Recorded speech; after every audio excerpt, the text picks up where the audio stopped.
Partout en France, la CGT a organisé ce 27 mai 2016 une journée pour les libertés syndicales. Après la journée du 23 septembre dernier et celle du 4 février en soutien aux salariés de Goodyear, cette journée est notamment consacrée aux salariés d'Air France, mais aussi à tous les syndicalistes injustement incriminés. Casser du militant, briser des élans sociaux, créer des peurs, menacer des bourses du travail, la répression syndicale reste un des moyens des patrons pour freiner le développement du syndicalisme. Ainsi, certaines militantes et militants de la CGT, de par leur engagement, sont traités comme des délinquants. Ils sont traînés devant les tribunaux dans des procédures de plusieurs années. Leur carrière est souvent brisée, leur vie bouleversée, leur famille affectée. Ce 27 mai, 16 salariés d'Air France ont été convoqués devant le tribunal de grande instance de Bobigny par la direction de l'entreprise. 11 jugés pour avoir forcé l'ouverture de la grille du siège et 5 pour faits de violence concernant l'affaire dite de la chemise. C'est pour cela que la CGT a organisé, outre les différents rassemblements au niveau national, un événement spécial de 9h à 17h devant le tribunal de grande instance de Bobigny avec des prises de parole de témoins et victimes de discrimination syndicale de chez Goodyear, Air France, McDo et bien d'autres, avec également l'intervention de Philippe Martinez, secrétaire général de la CGT. Partout en France, nous sommes mobilisés ce 27 mai 2016 en soutien aux salariés d'Air France, mais aussi à tous les syndicalistes injustement incriminés.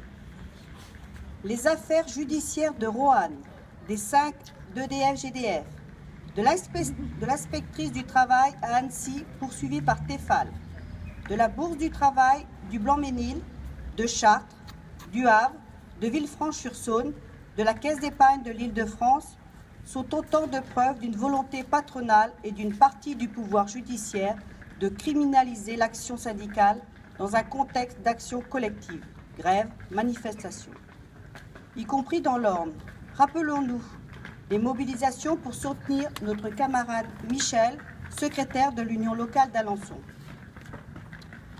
Nous avons aussi été informés qu'un camarade élu DP et CHSCT de l'action sociale du département a été dernièrement inquiété par la direction de son établissement, accusé à tort de vol de matériel, et qui a été perquisitionné à son domicile devant femmes et enfants.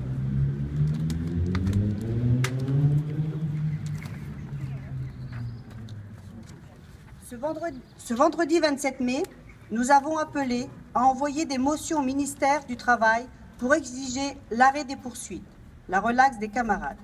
Une dizaine de motions, connues dans l'Orne, ont déjà été envoyées, par exemple par l'Union départementale CGT de l'Orne, les unions locales CGT d'Alençon et de l'Aigle, les syndicats des organismes sociaux, CEPAM et CAF, le syndicat du centre hospitalier de l'Aigle, de la Nomel, de FAMA, du syndicat départemental du social et bien d'autres dont nous n'avons pas encore connaissance.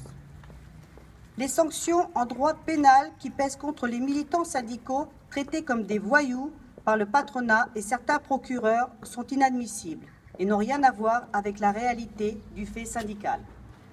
Pour la CGT, porter atteinte à un militant syndical, c'est porter atteinte à toute la CGT. La lutte contre la criminalisation de l'action syndicale s'inscrit dans la démarche générale de la CGT de lutte contre toutes les formes de discrimination. Ce matin, nous avons appris que le procès qui devait se dérouler ce jour a été reporté à la rentrée en septembre. Ce sera donc une nouvelle occasion pour nous rassembler. Nous avons demandé audience auprès de la préfecture. Or, nous avons essuyé un refus. Aucune délégation ne sera donc reçue aujourd'hui à la préfecture. Nous tenons à remercier tous les participants qui se sont déplacés, ainsi que les organisations syndicales qui nous soutiennent, comme l'UDFO de l'Orne, pour son tract et son communiqué de presse. Pour information, dans la poursuite de la lutte pour le retrait du projet de loi travail, le 2 juin sera un appel national à la grève Minenergie. Les cheminots seront en grève reconductible à partir du 31 mai. D'autres professions seront aussi dans la lutte. Pour rappel, l'UDCGT a réservé 3 bus FO, on a réservé un pour la journée de mobilisation nationale qui se déroulera le 14 juin à Paris. N'hésitez pas à vous inscrire auprès de vos syndicats qui feront remonter vos inscriptions à l'UD. Pour ceux qui n'ont pas de syndicat organisé, contactez directement l'UD. Des UD. Merci pour votre écoute et bon retour.